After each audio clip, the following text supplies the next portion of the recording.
জীবন্ত দেবতার মন্দির। হ্যাঁ, ভারতে এমন একটি মন্দির রয়েছে যেখানে দেবতার মূর্তিটি সত্যি জীবন্ত।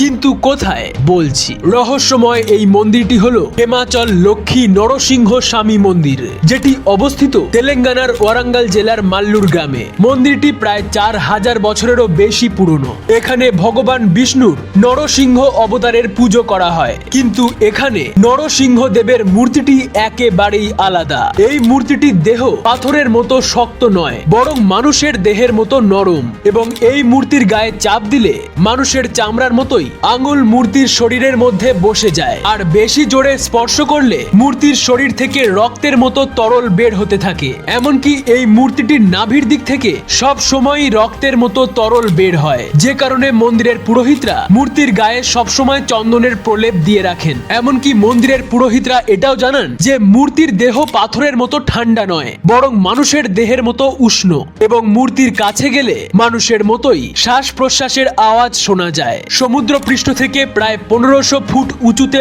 অবস্থিত এই মন্দিরটি। ভক্তদের প্রায় 150টির বেশি সিঁড়ি পেরিয়ে পৌঁছাতে হয় এই মন্দিরে।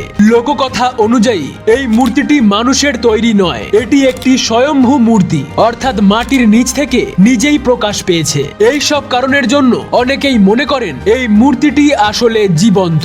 বিজ্ঞান এবং বিশ্বাসের মাঝখানে এক গভীর রহস্য হয়ে দাঁড়িয়ে রয়েছে এই নরসিংহ স্বামী মন্দির। এই মন্দিরটি নিয়ে আপনার কি মতামত জানান আমাদের, এবং এরকম আরো বিষয় নিয়ে জানতে আমাদের ফলো করে রাখুন।